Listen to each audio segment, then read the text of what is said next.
Hello, everyone from Chelsea Fan TV. I hope you're all doing very, very well. Welcome back to another stream. We've just had the Champions League action, which is finished. Aston Villa losing against PSG. My God, that was a good performance from PSG. Really, really good.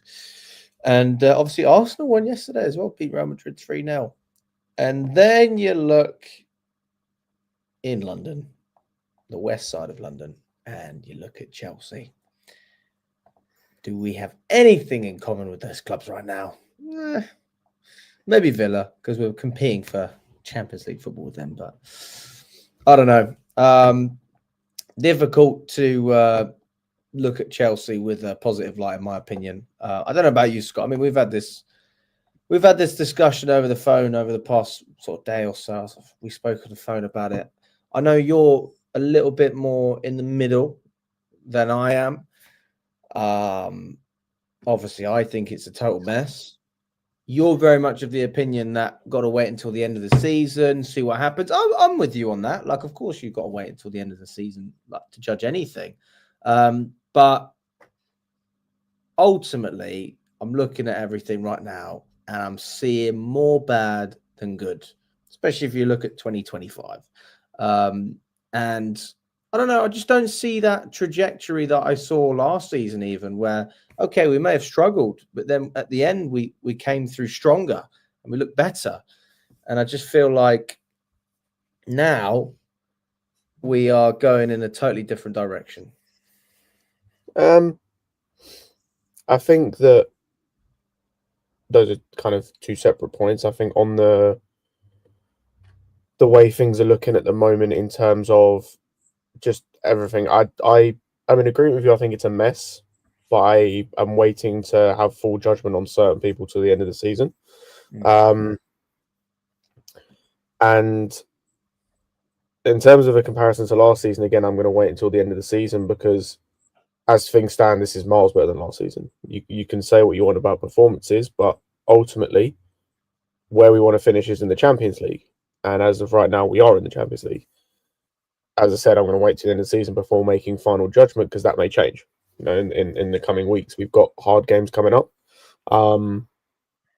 and it may be we finish outside the Champions League at the end of the season. And if we do, that will be the time to like compare and contrast. Whether it has actually been an improvement, but as of right now, I think we're still, miles ahead of last season. I mean, from positionally speaking, in terms of like the style of play is better. At least there is a style of play. And yeah, and like I think there's despite the bad form, I still think there is way more this season to go forward with rather than there was last season. Yeah, I mean, we're in a more stable position than we were last season, so I'll give you that. I don't put that down to management. I just put that down to life. If you have more time, you're obviously going to be more stable. Whether in a stable position as a top team or a mid-table team or a relegation team is another conversation. But I do think we are more stable. Whether the standard is better is another question. But yeah, that's fair, mate. Well, listen, we're going to talk about Delap obviously being available for 30 minutes. We're also going to be talking about the Conference League and Maresca, sort of reacting to a couple of the comments. I know Tom put one of the comments in there as well. We will be speaking about that. You got a question straight off the back. And I think it's a pretty easy answer. But, I mean, let's look at this from the first perspective of Delap versus Osman. You've got to look at it from, okay, what do you want and what do you think will actually happen?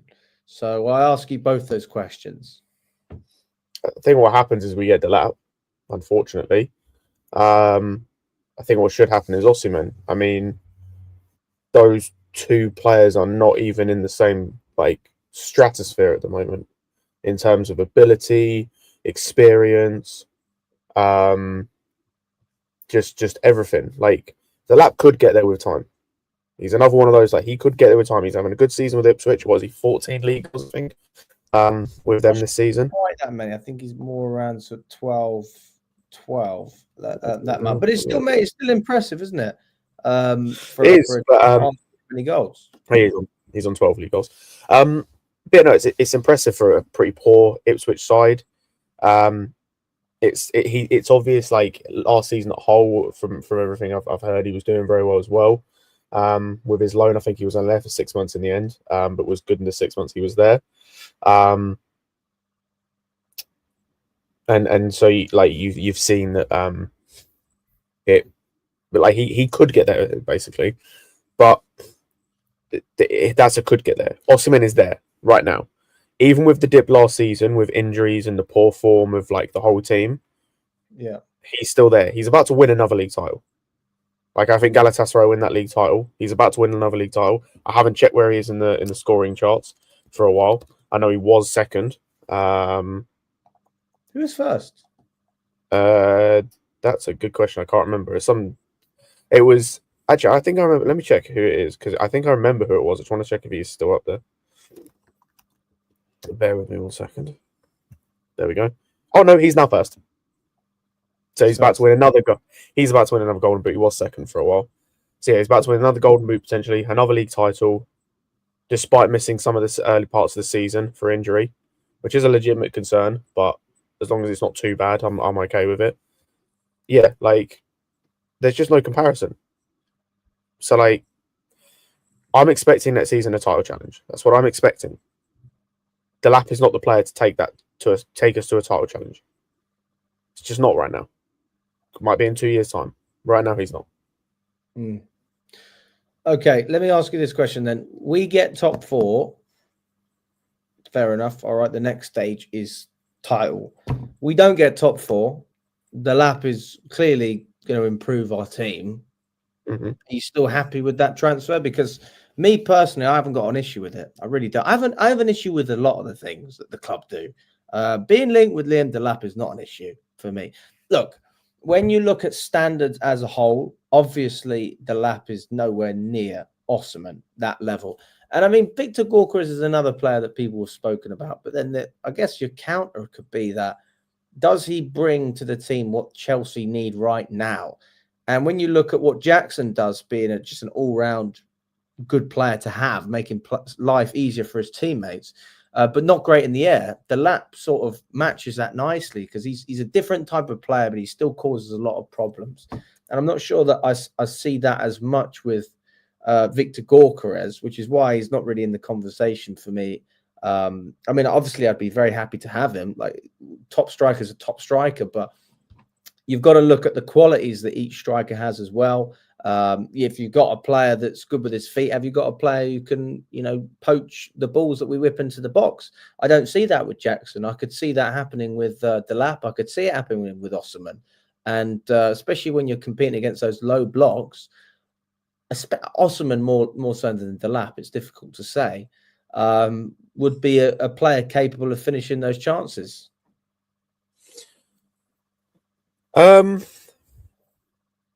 Yes and no. I think for me, Gyökeres is still like third on my list of strikers I'd want. He's ahead of Delap.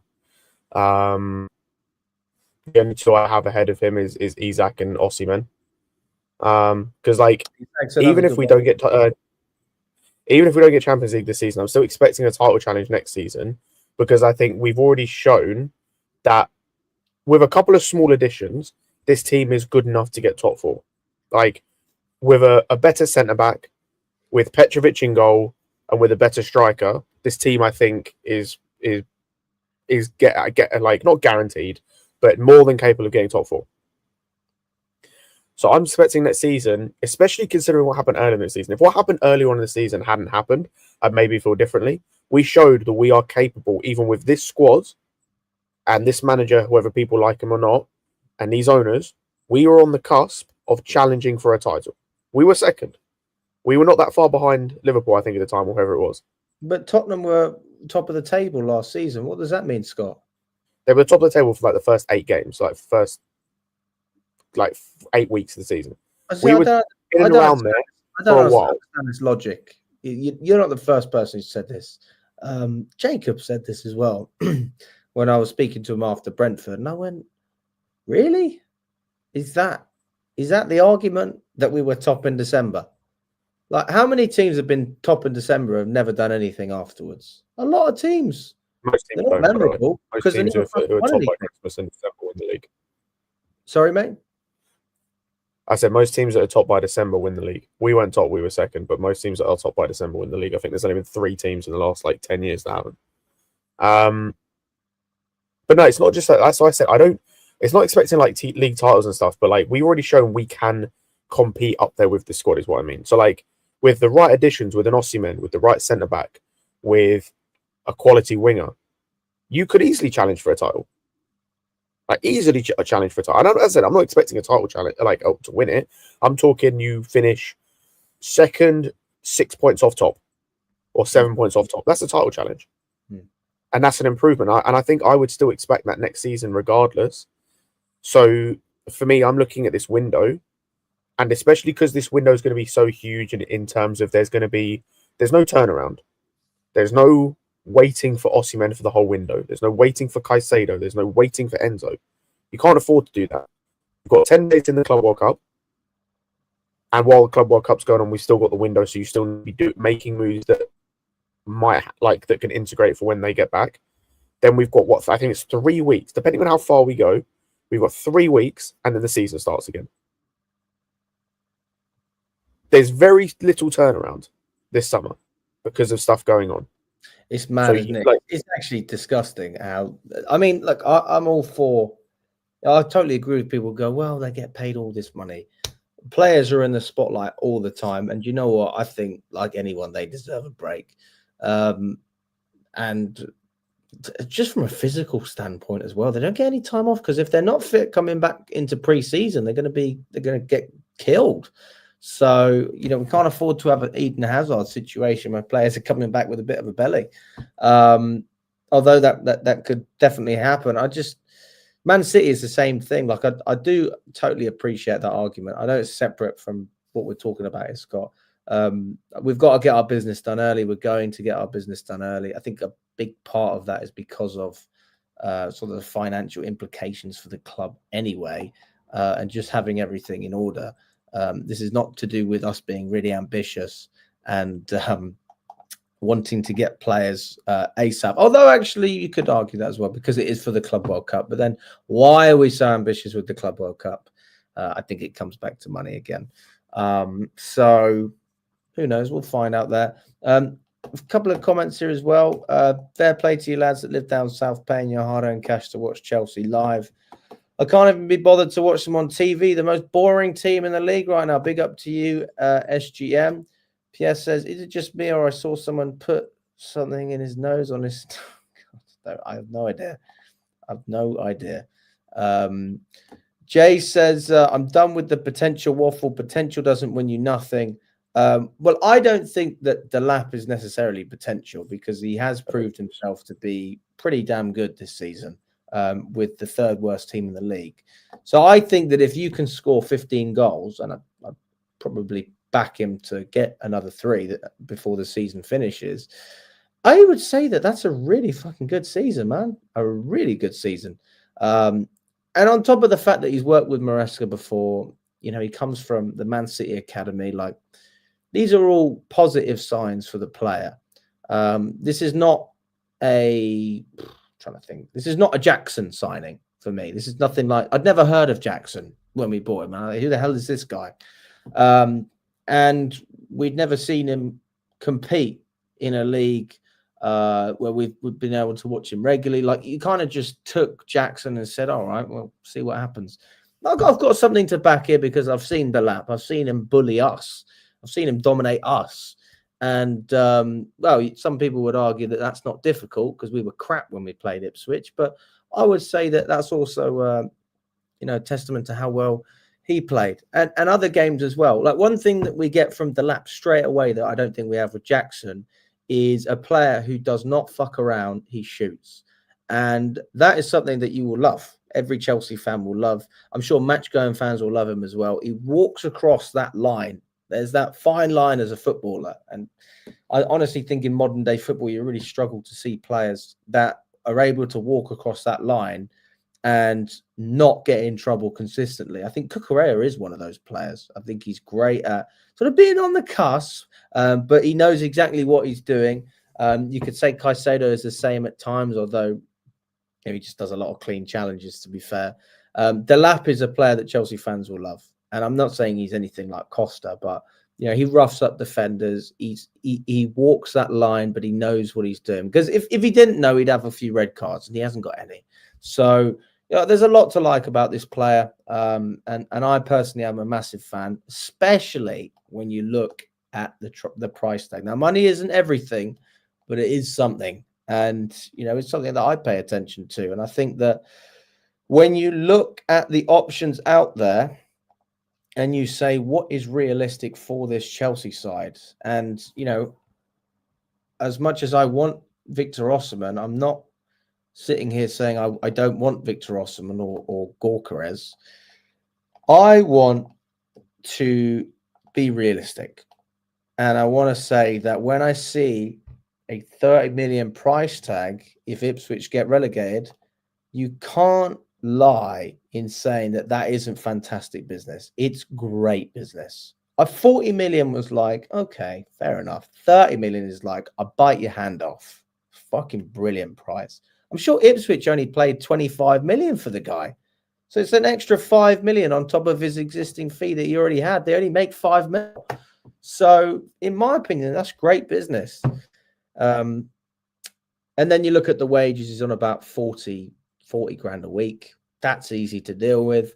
It just makes sense. It makes sense. And the other thing that I like about this deal, Scott, and I'll let you chip in a second, is it opens up the opportunity to bring in another striker because you haven't blown your whole budget on one player. So then you can look at Jonathan David, for example, another player who I think would be a good addition to Chelsea. So when I look at the Liam Delap transfer, I'm not actually just seeing Liam Delap. I'm seeing another door opening because we're not spending all of our money on one player. I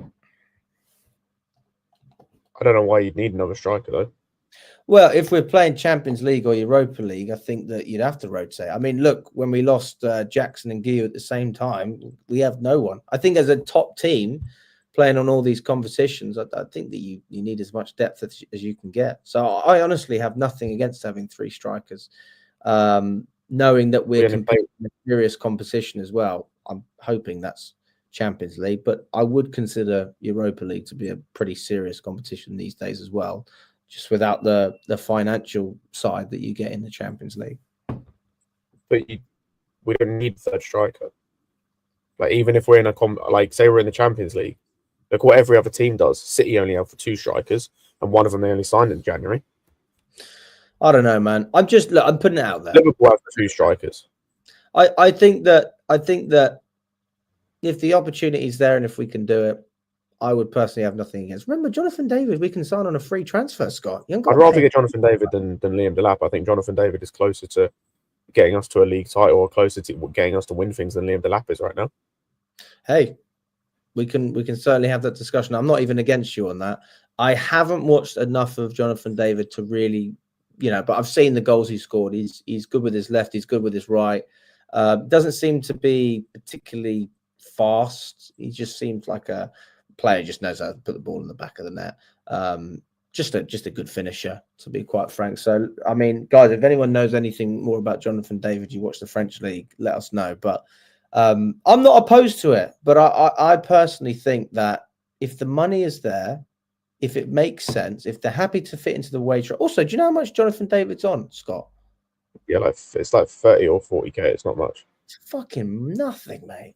So you've got 2 players you can sign on low wages, and the total fee, if you were to sign the 2 of them, is 30 million. And you're telling me you wouldn't try and take that opportunity. I know you're saying we don't need 2 strikers, but I'm saying we can get them for pennies. No, but what I don't want us to do is the same thing we did under Potter, where we just signed players, and it was like we had a squad of 34. And it's but we're not just signing random players now. We're signing good players who have qualified as good enough for what we're doing. Like, we're not signing Badia Shield in the summer. We're not signing, Mudryk. We're not signing these guys. we're signing players that hopefully are ready to come straight into the team and improve us from the get-go. Cool. So say we sign. So who's the starter in this scenario? In your mind? Well, that's a good question, Scott. I mean, the way I could see it as it stands, I'm just looking at Delap and Jackson, and I see Jonathan David as a bonus, to be honest with you, because I think they will go for Delap. I think they will. The reason they'll prioritize Delap is because he's younger. And that seems to be a priority. So, yeah, if David was here, I think it would probably be number one beginning of the season. Just across the season, who's the number one across the season? Probably David. Number two, Jackson. Number three, Delap. So you're buying Delap for 30 million for him to be third choice striker? No, but I'm buying him on the assumption that someone's going to get injured, like they always do. But they don't always get injured. Like, also, you've got both our strikers went out when they did was complete. Like, that's a freak thing. It was kind of funny. We have a lot of fucking freaks out there, Scott. There's a lot of freaks. You know, there seems to be a freak in every team. Someone's getting fucking injured. I mean, you've got to be prepared for these situations. Like, I'm not saying that you neglect other positions. I'm not saying you neglect the centre back or the left back role, or you neglect maybe the winger position if Mudryk can't play again and Sancho doesn't sign for us. I'm not saying you do that, but I'm just saying that if it's financially viable and it makes sense to get Delap and Jonathan David would be a fucking massive upgrade on what we have. And again, going back to what you've just mentioned with Potter, let's put that into context. We gutted our whole team to then replace them with players under the age of 21, thinking that was going to bring us success. Our squad is so big, we had to extend our changing room. In this scenario, providing that things work out the way we want to with the transfer window, and I'm sure there'll be a couple of players it doesn't, but we're looking to sell anywhere from probably 8 to 12 players on 8 to 10 players, right? So we're not just bringing players in, we're also looking to get rid of a lot of them. And there's no reason why we couldn't send Mark Guiu out on loan, you know, have him improve somewhere else and have strikers in there. Also, what's the problem with Maresca playing two strikers in some matches? I know he won't do it because he's a bum and he keeps the same system every game. I know he won't do that, but you know, it gives managers options having all these different players. And we talk all the time about not being able to score goals. You've got the opportunity to sign two great strikers, one very good proven striker and one who has performed very well in a struggling Ipswich side, who I think can make this Chelsea side better. So what's so bad about that? Even if you do have three, Scott, I mean, who's to complain there? Number one of them isn't getting minutes because typically speaking, when you're at a top side, you don't really rotate that much. Like you look at City, that's part of the reason Alvarez left. It's because Haaland played most of the time. If Alvarez did play, he would play it on the wing or as that like weird 10-second striker in Pep's system. It's the same with Arsenal. Like Havertz spent most of the season, even though he's terrible, he spent most of the season playing a striker. Jesus didn't get a look in, even when he was fit. It's the same at most clubs. You don't really like there's some players you rotate depending on the situation. Like if we're in Champions League this season, Hugh is would have barely touched the pitch this season. The only reason he's touched the pitch is because we're playing Conference League. Let's be honest. It's the only reason he's touched the pitch. Yeah, it's because we played Conference League. Absolutely, that's what I'm saying. So Jackson would have played most of the season anyway. So let's say we go. Is it not right to have a better player for him to not just? I'm not talking about rotating this, but I'm also saying competing, which we thought he was going to do with him at the beginning of the season. So that's my point. Is you have Jackson as the backup to compete and push, and the number one should be the number one. The reason I don't want Delap, there's a few reasons. Number one, if he comes in next season, I can't guarantee you he's the starter over Jackson. But can you agree that he's an upgrade on what we already have? He's an upgrade on the fact we don't have a second striker, really, yes. So that for me is, look, people are going to say the standard's not high, but I am not just speaking on what I want. I'm speaking on what I really think will happen here. So yes, I'm going to preach that we want to get Osimhen. I don't think we're paying the wages. I just don't think we're paying the wages. That's an If issue we to get me. Champions League, I think the conversation is real. I think it's a real conversation, a bit like in the summer. That was a real conversation, but we found out what Chelsea were made of, which is that we are fucking capped. If we have Champions League, everyone's getting a pay rise at the club anyway. At least the one who have signed the incentive-based contracts. And Osman's able to walk in the door on a big contract straight away. But if we're not in the Champions League, I just don't see it being financially viable. So, I mean, you're saying you want a number one. I don't think Isak is leaving Newcastle. I don't think that's going to happen, especially if they get even conference Europa League. I think he'd probably end up staying. They don't have a reason to sell Scott. Like, why would you sell such a good striker? I don't think Isak's happening. I think the other two can happen. And like I said, I'd take either of them over him. And the fact that there was a report that came out, and Osman, yeah, Gyökeres and Osman, I'd take over him in a heartbeat. Like I said, I'd take David over Delap as well. Yeah, I'd probably choose David as well, man. I think that's a good deal. There was a thing that came out, I think yesterday, the day before, saying that apparently Napoli are willing to reduce their fee or their asking price to 55 million. And I'll be honest, me and Lewis looked yesterday. His wages after tax is something like 180,000 currently. You could easily, even if we're not in Champions League, you could offer him 250,000 a week, and I'd be more than happy paying him that. Look, that they're never going to do it. I know they're never going to do it. I know they're not going to do that, but at some point, the penny has to drop. Like the penny will not drop. You gave up Elise. He's gone to Bayern. Is now their best winger. Is you think they care? To win a league title? Scott, they don't care. They don't care. We care. Look, I was on the stream with you when we watched Egg Barley talking about what he wants for Chelsea. You've heard it, mate. They don't even know fucking Elise is. Who? 100, 200 grand? No chance.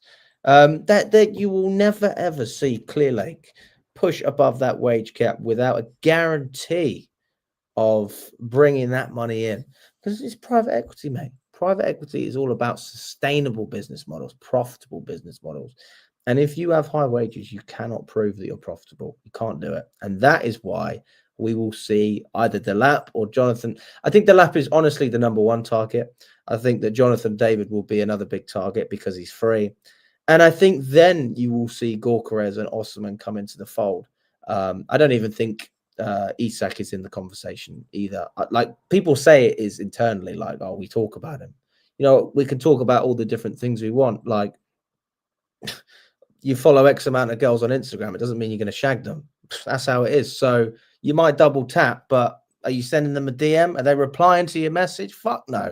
So I just don't see any of these deals, which people think are great, actually happening. I think that ultimately Chelsea are not, they're just not what we once were. We're just not that. We're not all that. And I don't blame Maresca for that. I really don't. I don't blame him. It's obviously an ownership problem. And the directors as well haven't helped. But that, again, their instructions are from the owners. They have to do what they do. With this whole Delap thing, because to me, we've already got a £30 million striker that gets you what a £30 million striker is meant to get you. So if we sign another one, what's your expectations in terms of goals from Delap next season? Let's say he's number one. What's your expectation? That's a great question. What I would like to know is how many goals do Chelsea score when we don't have Jackson on the pitch? That's what I'd like to know. I mean, I don't know the answer. I'm not expecting you to know the answer, but I'd be curious to know what that is. And if we play, I don't know how many games we've played without Jackson. If we play 10, 15 games without him and we're getting 10, 15 goals, about the same, we're probably getting more than that, aren't we?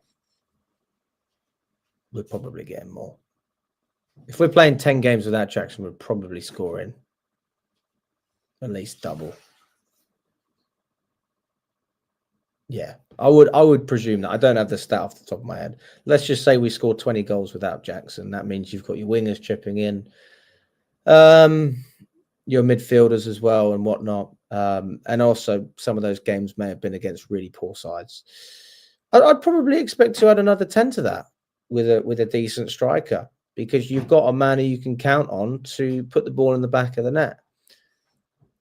So yeah, I think you probably get another 10, 15 goals again, like we just said. So, what you get from Jackson. So how many do you think that Delap himself gets next season if he's the number one across the season?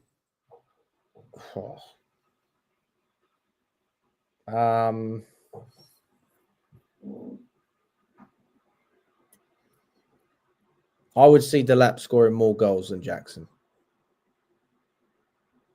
How many goals do you think he would get? I would be more confident with Delap getting to 20 goals than Jackson getting to 20 goals. I don't see either of them getting to 20 league goals. Hang on, let's have a look. Tom's got the stat. 10 goals in 8 without Jackson and 15 goals in 8 with Jackson. Okay. It's yeah. That doesn't surprise me. That makes sense, doesn't it? That makes sense. So me personally, yeah, I think that, look, did you know what it is? I'll tell you why I think that Delap would score more goals than Jackson, because I'm talking about half chances here. I think when it comes to half chances, what do you want from a striker? You want them to shoot, number one. Number two, you want them to shoot with conviction. Number three, you want them to get on target. Those are probably the three things I'm looking for. And obviously, you want them to get into the positions. Mate, that's a bonus. And that's what Jackson always gives you. He always gets in good positions. And I think that those first three things I just said, I think Delap's probably better at all three of those things. I think he shoots more. I think he's got more conviction when he shoots. Actually, I don't know if he's on target more. That would be a lie if I said that. But I think that I do think he brings a lot to this Chelsea team, mate. And I think defenders hate playing against a player like that. Like, do you remember when we went to Ipswich? He was up against Tosin, and I can't remember who else it was. Tosin and Colwell, or Tosin and Badiashile even. I mean, he fucking bullied them, man. He made our defenders look absolutely rubbish. And Jackson has his good moments, but in a different way, totally different way. Like, he doesn't bully defenders, but he gets himself into spaces, you know. And I've watched him bully Saliba and Gabriel and Van Dijk and Konate. I watched him bully Hoyson, who we're linked with, and Zabani for 90 minutes. I've watched him bully damn near every. You're talking about the home game? I'm talking about in games that we've seen Jackson play last season and this season. I've seen him bully. I said that. I've seen him bully damn near every centre-back partnership. Physically, I mean, damn near every centre-back partnership in this league. I do think Jackson gets stuck in, but I would argue that Delap gives you more of that. I think he gives you more of that. Jackson, for me, makes more runs. I think that he causes problems in that sense. I do think he's physical, mate. I like his hold-up play. Honestly, I've got no problem with it. I think that's probably the most improved part of his game from last season was his hold-up play. He went up massively in terms of his ability to do that. But I don't look at Jackson and say the word bully. I don't look at Jackson like I would with Costa. I don't see him tussling like I do with Delap. I don't see him as strong as Delap. I don't see him with the aerial presence. So again, you're right, but there's a different way to do things. So I'm looking at those two players right now, and I'm saying you're getting the best of both worlds here. You're getting a guy who's a runner, who can carry the ball from deep, who can make his teammates better. And you've got a guy who can get in the box and honestly just take his chances when they come. And he doesn't get many of them, Delap. So I can imagine if he's in a system where he's getting multiple crosses each half, he's going to get on the end of one of them. To me, and someone mentioned it in the comments, he's not a needle mover. I don't think he's that much better than Jackson. I don't think he gets us to where we want to be. I also don't think from a mentality standpoint he's ready.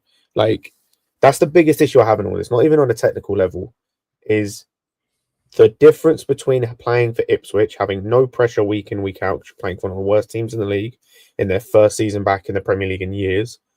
There's no pressure. There's absolutely none. He's playing with freedom.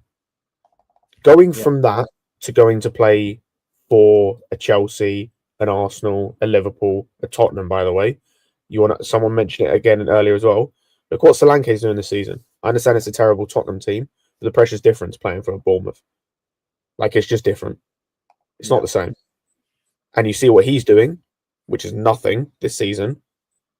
That's why I'm not expecting anything from Delap. It's never happened before. As far as I asked this the other day, and I'm yet to get an answer. Outside of Jamie Vardy, who was already there has never been, as far as I can tell, a player to go from a relegation to a team relegated to challenging for a title the season after, which, like I said, is what I'm expecting. Even top 4, I think, with Delap, I don't even think is guaranteed. Because, like, I go back to the question I asked earlier. I see Delap getting about 15, 16 goals. It's about the same as what Jackson got last season. That's not good enough. Unless you're going to get goals from elsewhere, which I don't know if we're going to... I know you talked about the left-winger thing on the stream earlier. I think that... I didn't see the stream earlier. Someone did. If we get Bino Gittins, that's not a goal-scoring winger. That doesn't help with the numbers. So... Yeah. I don't understand how you don't think that Delap makes us better. I mean, you have technically agreed because you said that you think he still brings more from what we had. So I mean, that's what I'm looking for. I don't see why people could be unhappy with that. You see what we have this season, and then you say, okay, next season we go from having Mark Guiu to having Liam Delap. Whether he's the number 1 or number 2, who knows?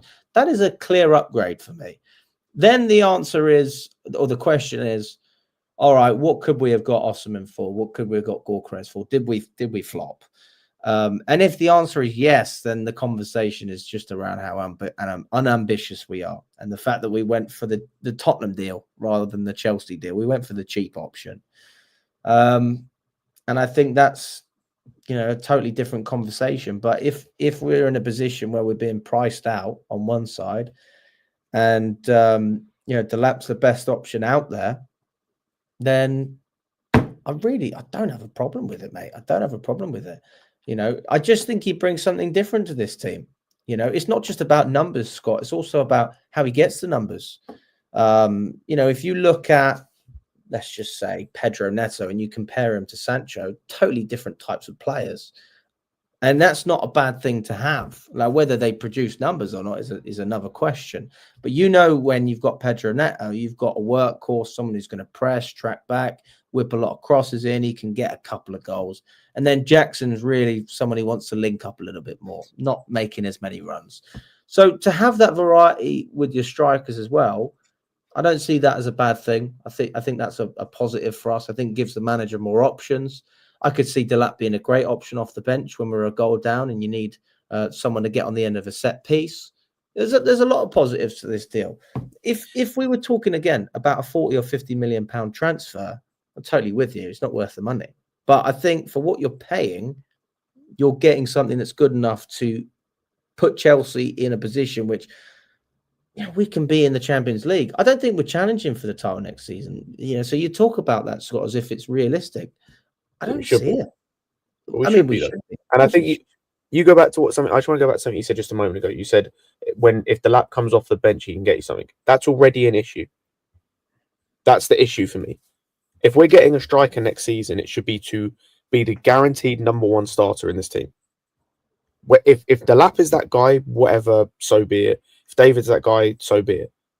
The fact that we've had this conversation and there still isn't a guarantee that if Delap comes in, he is the starter at the start of next season, tells me every problem we need to make. And I'll say it again. When you sign £30 million players, you get to start, to be number 1 starters, to be the guy in the team, you get £30 million performances. We've seen that from Jackson. He cost us £37 million, I think it was.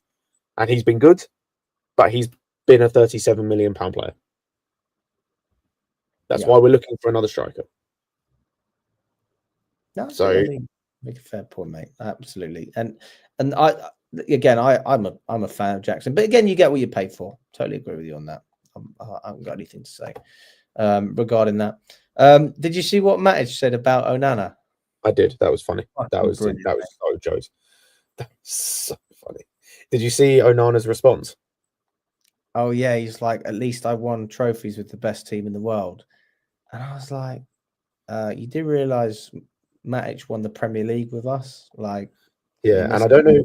He must be talking about Ajax because he's not won anything at United, as far as I'm. He won the FA Cup, didn't he? Oh yeah, great, fantastic.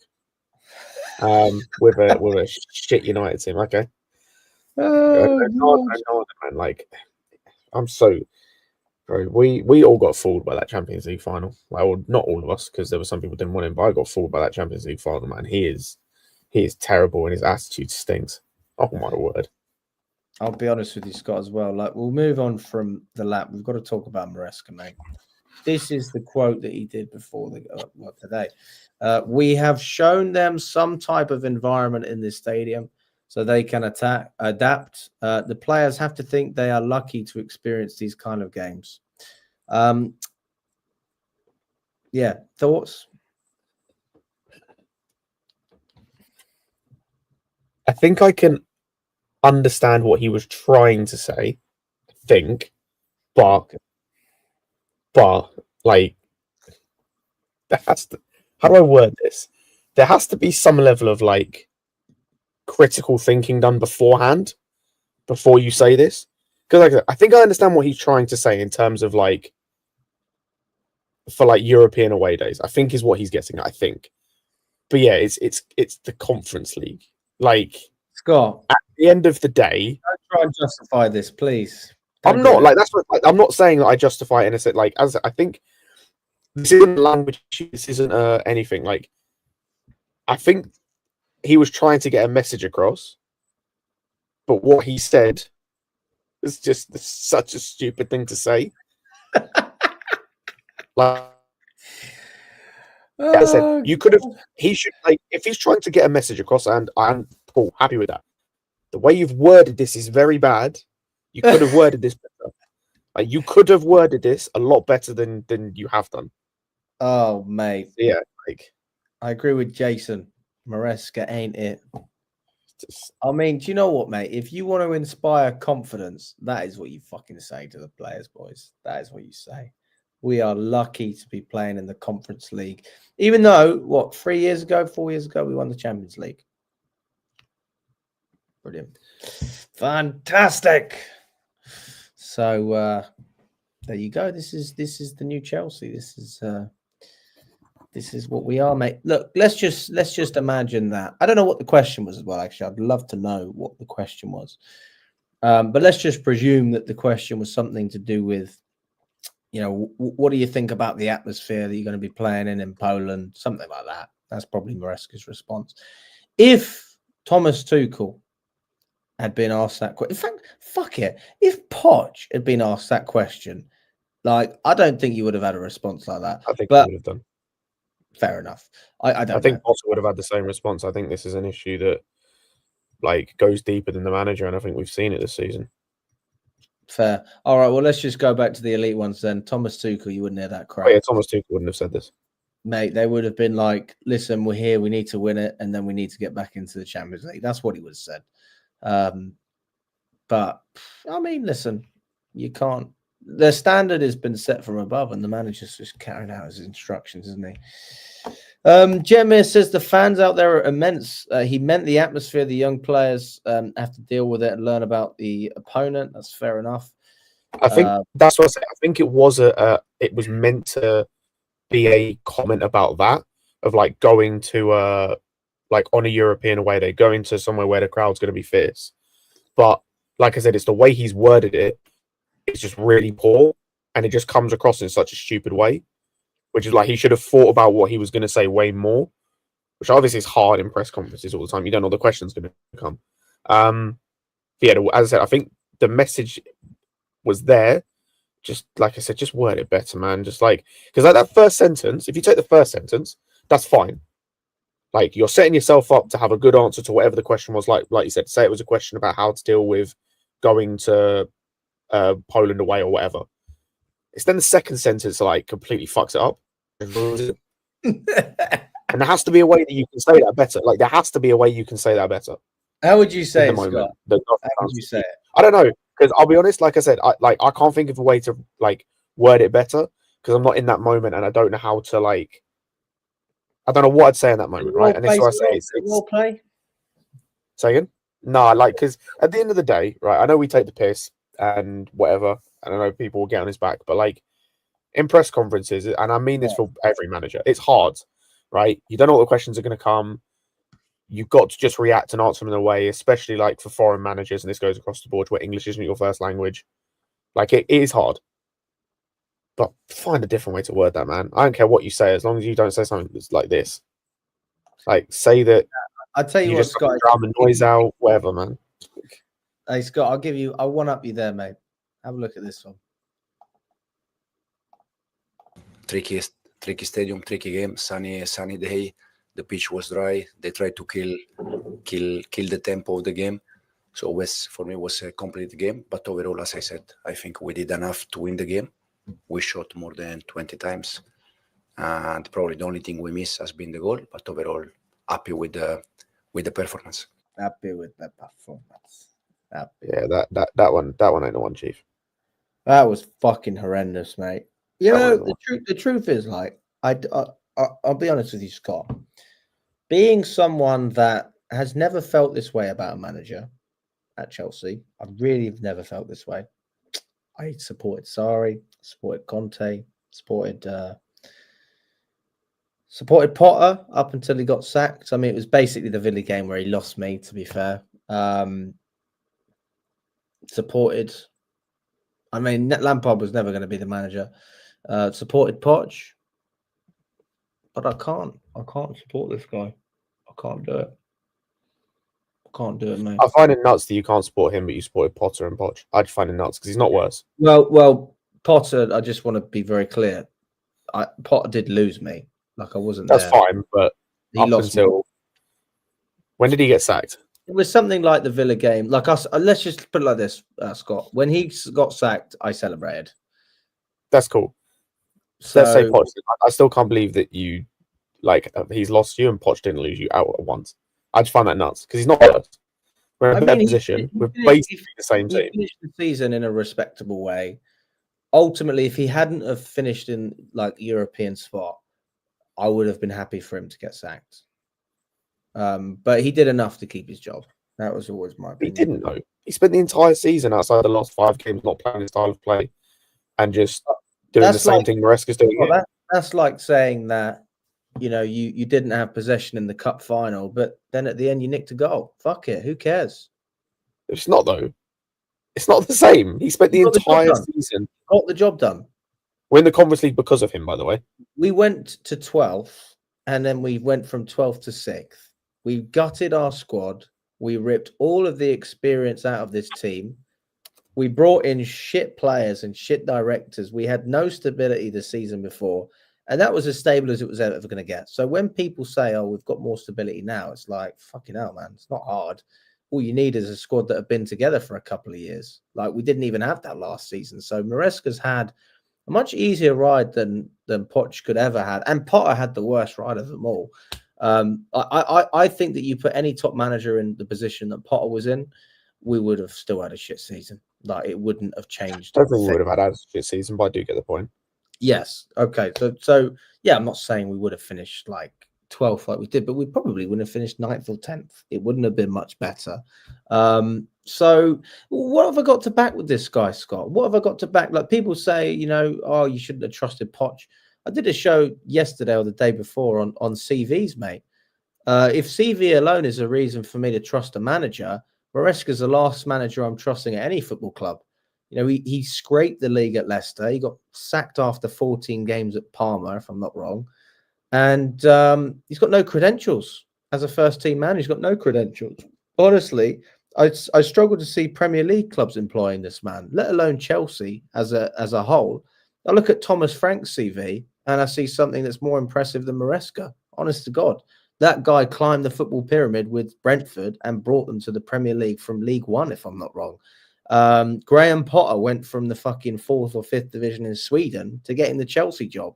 Like, if you're telling me that's not the natural progression of earning this job, I don't know what is. And Maresca's just been put in this fucking throne. That is well, it's not a throne really, this puppet position.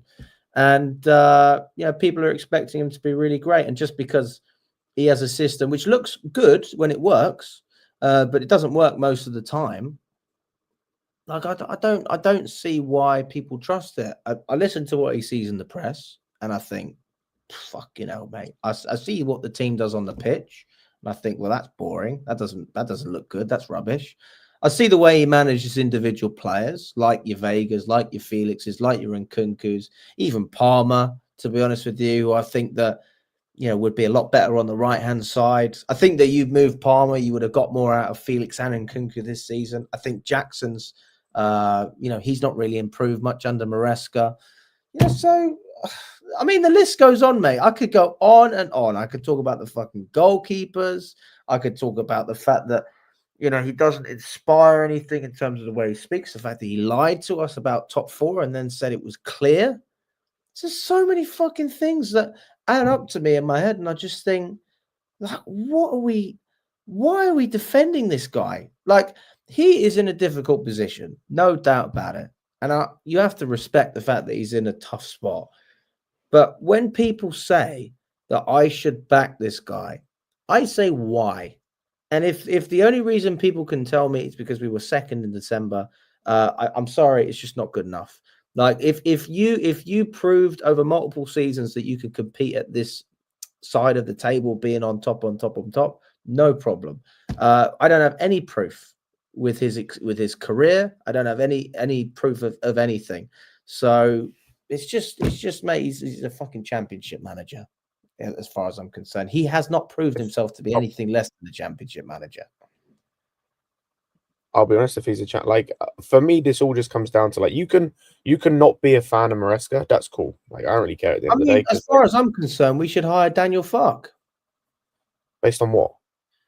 At least he's achieved things in the championship consistently. Maresca's only done it once. I'm only taking the piss now, mate. No, you know what I mean. It's just like, that's the standard, that's the level. And I'm not even telling you to sack him. I'm not even saying that, because actually there is negatives to sacking Maresca, which is you're going to lose the players, you're going to lose the dressing room, because they don't trust the hierarchy as a whole. You won't be able to attract players if they know that every year a manager's getting sacked. Like, that's not good for the club. So yeah, he'll stay next season. That's fine. But does that mean that he's a good manager? Honestly, I'd say no. I'd say I don't think he proves anything, mate.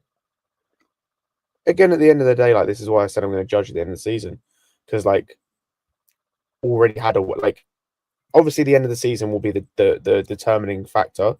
He's already had a way better season than Pochettino did. He's already clear of Pochettino and what he did at this football club. This is facts. No, he's not. That's not facts. FA Cup, Carabao Cup. Did we win? I just gave you 2 things that Pochettino did better than Maresca already. Did we win? Did we win under Maresca? No, but did we win under Poch? All right. So we're losers either way. Are we going to win the Premier League? That's not. We finished 6th. That's what I'm saying. All right. And we finished second in the Carabao Cup, and we finished what? Fucking. So we lost. Oh, so we're losing in the Premier League as well, Scott. It's different, bro. One team can win the cup. In a league, it's way different. You know that. Let's not be stupid here. If we get Champions League, I'm going to see my team go down to the levels that I think it's going to go to, which is basically a team that just wants top 4 and nothing else. And a modern Arsenal, if you want to call it that, or a modern Tottenham, because everything's financially driven. Then the bare minimum that I expect is to enjoy watching the team. And if this guy is not going to win me trophies consistently, don't tell me the Conference League is a trophy that it has any weight to it in terms of what this manager can do at this football club. I could win the fucking Conference League if I was Chelsea manager. You actually would have to try harder not to win the Conference League than to win it. So it's just a load of nonsense, Scott. It's nonsense. The guy, he's not a winner. He doesn't take winning seriously. That's why he dropped half of the fucking team against Brentford, because he's prioritizing the Conference League. I mean, who the fuck does that? Poch. Like, at the end of the day, we could. Come on. No, Poch wasn't prioritizing winning. That's why he got here, said titles are important, and 2 weeks later changed his tone. Like, mate, this is the issue. A cup final and a cup semi-final. And we lost because of his decisions, partly. He didn't even get to the quarters with Maresca. Come on, man. Fine. We still lost. Yes, there's one name that's etched on that cup. It's not Chelsea. You're not seeing my point. I'm not saying that Pochettino is the Chelsea man. I'm not saying that. I'm saying that he is a fucking better man than Maresca will ever be. That's what I'm He's saying. not, though. Based on what? But for Chelsea, he's not. CV, You can say based on CV means nothing. I'll be so honest. So that means, oh, come on, mate. If I was to tell you right now, which Alex, manager? Okay, let's with Pochettino. Should we go and ask the USMNT how they're feeling about him? I mean, if you're looking at the Panama result, I found out they lost 3 of their past 5 games against Panama anyway. I don't think that's a Pochettino problem. Do you know what they've also done previously before Poch got there? Won the Nations League every single year it's been in there. This year's the first year they haven't. They lost to Mexico the first time in years under Poch. Like, but again, you talk about improving players as well, and this is where I disagree with you. Caicedo's improved under Maresca this season, so has Enzo. So Jackson has improved this season. No.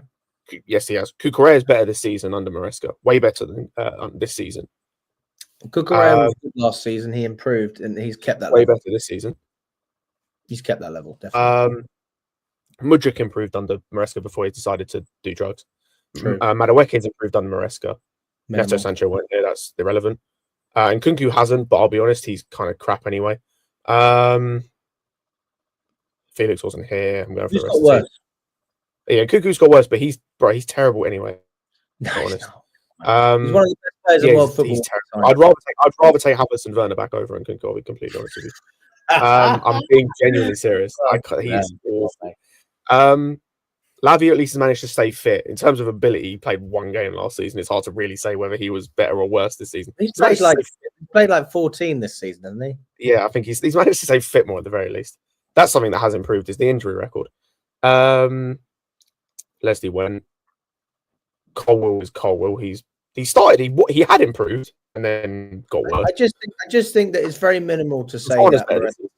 I think that it's very minimal to say that Maresca has improved, a large portion of this team. There are players who have improved, mate. I agree with you. Like Cucurella looks good. Caicedo looks great. Fernandez looks great. I mean, Caicedo and Cucurella were 2 players who were improving last season under Pochettino anyway.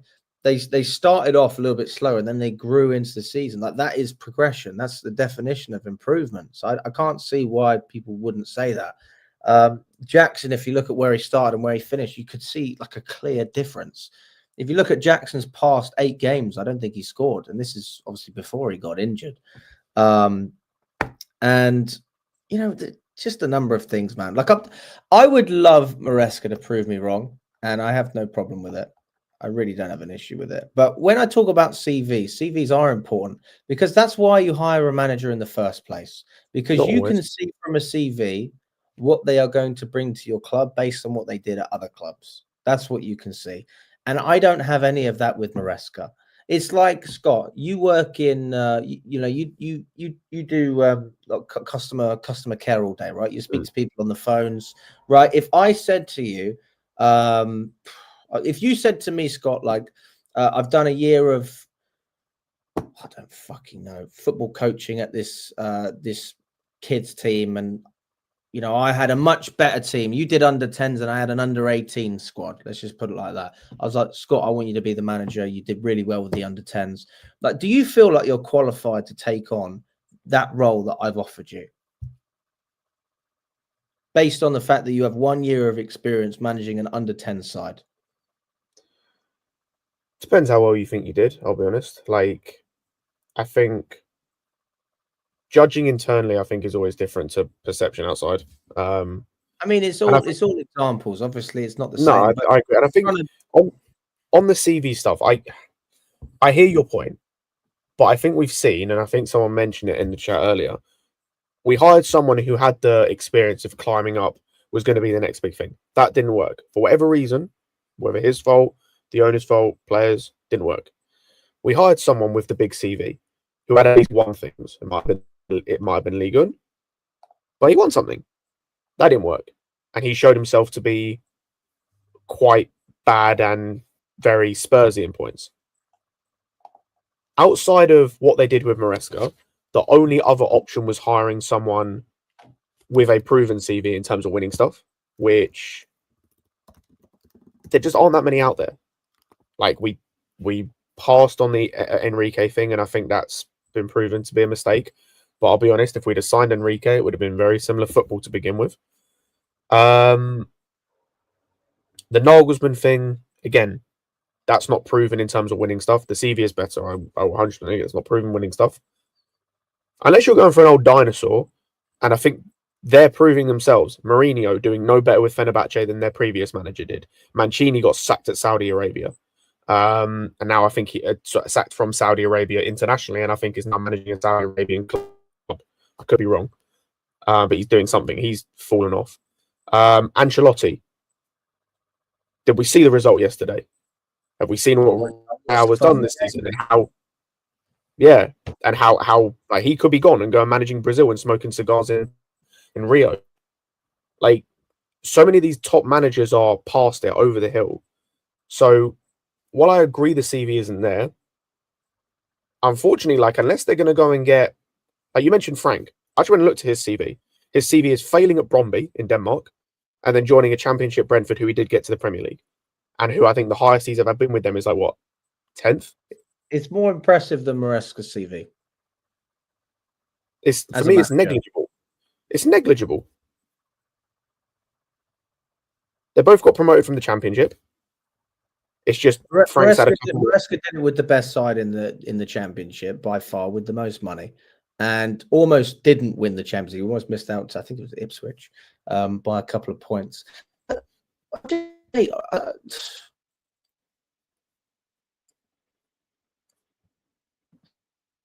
can prove me wrong, Scott. I really do. You know, after the Tottenham game, I did say fair enough. Like, there's days to criticize the man, and there's days where you just have to say fair enough. Well done.